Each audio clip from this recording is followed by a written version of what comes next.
stories. My name is Anna Chan. I'm the founder and CEO for MyMomemtum.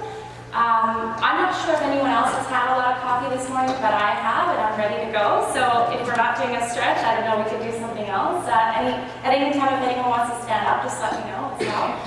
I was asked to present the launch of our tech startup. So today I just wanted to share a story with you guys on how we went from idea over to launch and where we're at today. So, and as well as all the lessons learned along the way. So first and foremost, I just wanted to tell you a little bit about MyMomemtum. We are at a great intersection between wellness and tech.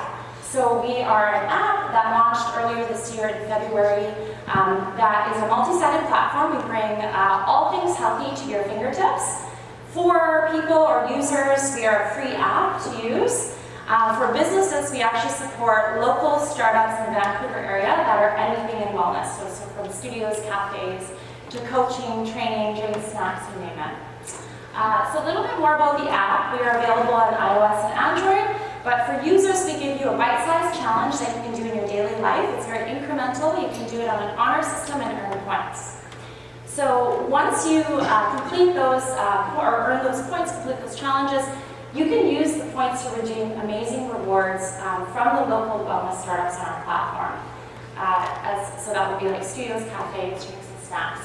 And we also have a tab within our app that lists all the amazing events going on around the city, free, by donation, and paid. So basically, we're the only platform that is that intermediary between that search engine to sort of between Eventbrite, Facebook, Meetup. So instead of searching all over, you've got one platform that lists everything in chronological order. So basically, we started this concept back in 2016. It was sort of a seed of thought. I was actually working for 6 years as an entrepreneur before or after corporate. So I did 8 years in corporate and 6 years as an entrepreneur in Shanghai, China. And so that was quite the journey. I worked for a number of startups there, everything from high growth to sort of newly launched and into like their seed round, and then all the way to like fully launching a UK startup for 2 years. So that was in 2016 when I sort of decided to unwind, move back to Canada, came here to BC, and thought of what can I do in wellness, and then fell in love with the idea of tech coming to Vancouver. Where can I create that intersection of wellness and tech? And so had that idea, and basically since then, tested the market using email mostly and Facebook community, and then went into some early development in 2018. Launched our beta app in 2019, earlier this year, and then did a repositioning in July, and then now we're at 1,000 plus users on the app, 50 partners which are local wellness startups, and yeah, so our journey basically looked like that, right? It's a straight line. It was successful the way for the last 3 years. How many of you guys are doing a startup right now, either a founder or working in a startup? Just want to see a raise of hands. So how many people believe me when I say that that's the way our journey went? Okay, so real talk here. I think, how many people think that this is what the journey actually looks like? Okay, so it's a bit of a long show, but I'd like to say it's organized chaos, as long as you're organized yourself. So this is really how 2016 to now went for us. And I just wanted to share some of the lessons that I've learned along the way over the last 3 years. So lesson number one, definitely let go of expectations. Early 2017, after sort of the early seeds of thought, when I came back to BC, I thought, okay, so I'm a non-technical founder, so I had no knowledge of tech before, and I thought, well, I'm going to go ahead and create this amazing concept. We're going to develop this app and launch this thing. Get funded right away. We're going to create product market fit, get traction, and we're going to make money right away, and we're going to grow. Yeah, none of those things happened, and instead I had a baby. So my son is actually 20 months, and so when I was pregnant with my concept, I actually found out I was pregnant with my son. And so it was quite a realization, one, that you just can't predict what timing or life is going to throw your way, and as well as expectations lead to frustration. So that first year in 2017, when I was pregnant, actually, I was very happy about that, but I was actually extremely frustrated about the startup. And towards the end of the year, I actually gave up. I quit MyMomemtum. I just shelved it. 36 weeks pregnant, I'm like, this baby's coming anytime. I think this is not going to happen. And so when I let that go, actually, I met the team that I have today. So that actually all came to fruition. And actually, after 2 years to this day, there's still strategizing, there's planning, but there's no hard set expectations. And I think when you let that go, you can let go of a lot of the frustration that comes with it. The second lesson is go lean. I know everybody says go lean, but like, I mean, go real lean, super lean. Think of your budget as your piggy bank and just, sock those pennies away. We went a bit of an untraditional route in tech, and we actually took money from Futurepreneur last year, but before that I was 100% bootstrapped. And when you've got your money on the line, I think you just got to make sure you stretch it and give yourself that runway. So there's a lot of things that are out there. There's amazing resources now in tech. So we use MailChimp, we use Buffer, we use Mixpanel, Amplitude, Instagram, Facebook. There's so many things you can do with community before you even go into product launch. You can test in community, you can test with email. And so Airtable also is a godsend. We track everything on Airtable. There are a lot of like sort of first 1,000 users or first 1,000 people on your platform for MailChimp is free. So try to maximize all those free things before you start paying is sort of what I'm saying. In terms of development as well, we have actually to this day only spent under $15,000 to, not counting design, to launch and to create and launch our beta plus version, 2 versions after beta for our app. Using Expo and React Native, we were able to deploy both Android and iOS. But I mean, thankfully, I've got a really great tech partner as well, but there are so many programs that you can, again, maximize without having to start spending all that investment up front. I think also one thing that we've done very well is we've said, okay, here's what's ideal. We create a prototype of what we want, and then we strip it right back down, and then strip it down another version and just say, hey, let's put this version out first, test it, and see what works and what sticks, and then go and build it. I think it also helps that I'm always constantly telling the team, like, this is what we'd like to create, and oh, by the way, we've only got $500 to do that, go. So when your back is up against the wall, you really get creative to say, okay, what do I really need? I've had a lot of people come to me after and say, we love the app, it's super clean, it's really easy to use, the UX is amazing, and I sort of laugh and say, it's because I've told the team that we only have $500 to build something, so we really don't have a lot of features. But the feedback has always been, hey, like, I went and built all these features, and now we have a chat group, and now I can't go back because I've already introduced that.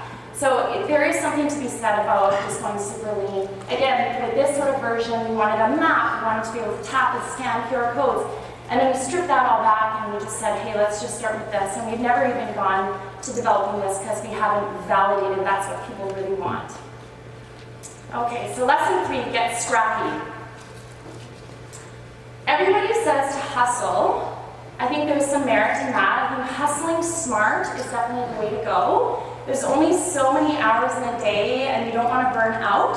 So I think in any startup situation, regardless of what industry, just making sure that you're prioritizing what really needs to be done, and just being smart about it. Like, just turning the wheel, it doesn't mean that you have, like, startup doesn't mean that you have to just constantly turn the wheel.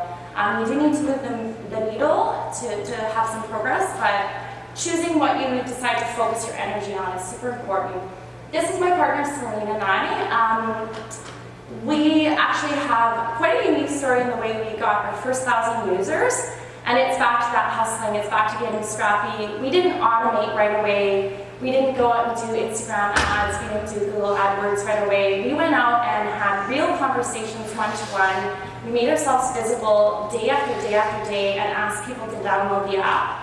I'm not sure what other app startups have done. I'm actually quite interested if anyone else is running a tech startup in the app space, but this is what we did, and we just had those meaningful conversations and asked people to download the app. To this day, we actually have a 40% user engagement and a 30+% retention ratio, so there is some merit to just getting scrappy, getting out there, having those conversations. Yesterday, or the day before, my house was a popcorn production facility. Back to being very lean, we didn't actually have a lot of budget to work with we wanted to support another event of a partner of ours. And so what we decided to do was use Vistaprint stickers, and made bags of popcorn, but we got our branding out there, and it really did require us just filling bags of popcorn with our own bare hands and then distributing them. So yes, it's not always glorious. I'm not sure if you guys can see this, but lesson 4 is stay true to your values. It is the long game. So I'm going to talk a little bit about monetization. We are in really early stages of monetization after 3 years. At the very beginning, a lot of people told us, why don't you charge your users, why don't you charge your partners to come on the platform? We do monthly events where we get the community together as well, both users, partners. We have a sweat workout, and then we mingle, have snaps. Why don't you charge those people to come to your events? Why don't you target corporations? We first and foremost wanted to just make sure we knew what our values were. Just being really authentic in the community. Being a community platform, we wanted to not have any barriers as well for people to use the app, for partners to join the app. These are small local startups. They don't have a lot of money either. So what we ended up doing was just free. And I don't want to say that free is the way to go for everyone. You want to make sure your services are valued, but in order to get wide user adoption and just getting the brand and the app out there, we just went free for everyone for a really long time. So it was a really big leap of faith for me to bootstrap and just continue to acknowledge that. I think if we could just remove the barriers for people to get on the app, the partners to get on the app, we would be able to get there. And so recently we have been able to monetize in a very aligned way. We make money in 3 different ways now. With the events offline, we do ask for a donation, but we actually make more money per event than we would have if we charged tickets for the event. We also now start taking sort of like an ad space within the app. So partners can come on the app for free. They can list a reward, whether it be 10% off their product or a free studio workout class.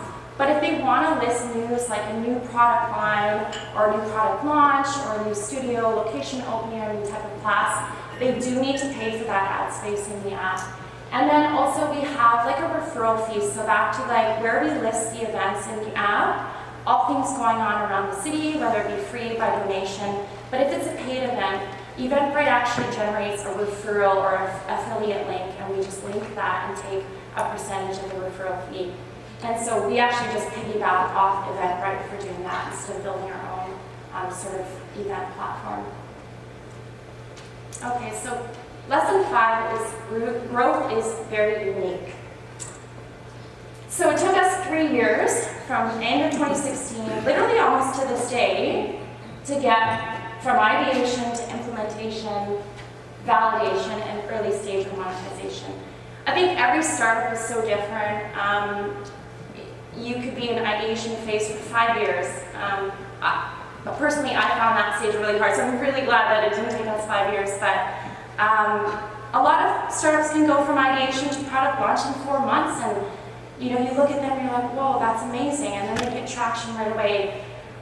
It's not that you need to put blinders on, but I think that just understanding that your growth is unique to yourself and your own startup and your own personal time as well, and just being appreciative of that. I always encourage the team to think differently, to think outside the box. There's no textbook solution to the success in the launch of your startup. We did things quite differently, and we continue to do that as well. So instead of an equity raise, we ended up going down the Futurepreneur route, and as well as bootstrapping. We're very heavy community, being offline, even though we're an app, we're technology, but we didn't invest heavily upfront in product development. So we're out in the community. There's a really big one-to-one interaction versus automation. And we're super collaborative versus competition. And growth is so incremental. This is my son, his name is James. That's him as a baby, and he's almost 2. I mean, you see them every day. I don't know how many people have kids here, but day to day, you don't notice that they're actually growing, but then suddenly you look at them and like, whoa, you look super big today. You did grow. I guess I must be doing something right. And that's the same with startups. I mean, it's really tough to know if you're making progress, but often I do a quick check with someone I haven't seen in a while, and they're like, whoa, you've made so much progress. Like, it seems like you guys are doing great things. And I think that if you're looking at it day to day and comparing with others, it might be more challenging to understand that your growth is unique. So less comparison, more looking within, I think, on the growth side. And the last lesson is really making it all about the people. I know we're here at a tech conference. It is about the technology as well, but it's ultimately the passion of the people that's going to drive you forward. We're always doing sort of community events, but we're also always getting feedback from the community, from our users. Our events tab actually derived from feedback from our users saying, hey, that email that you sent out about what's happening around the city, that would be amazing in the app. And so what we did was we tested and took more feedback, and then we built it.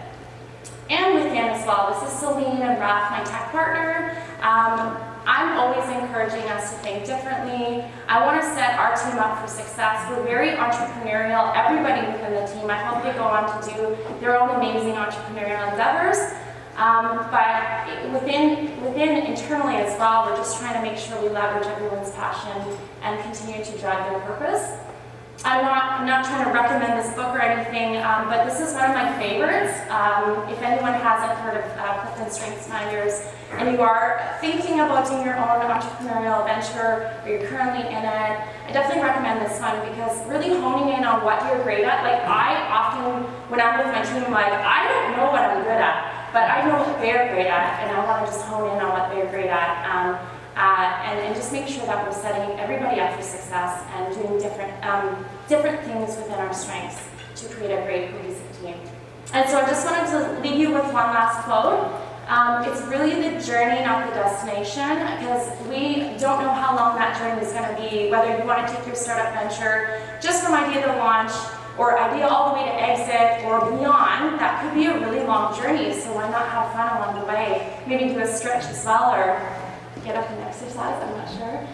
So this is the last little bit here. I just wanted to encourage all of you guys to download the MyMomemtum app. It's free, it's a great app, it's different, and you can do that either on Android or iOS. We are actually crowdfunding right now, so we're going to be launching our Indiegogo campaign on November 13th, which is next Wednesday.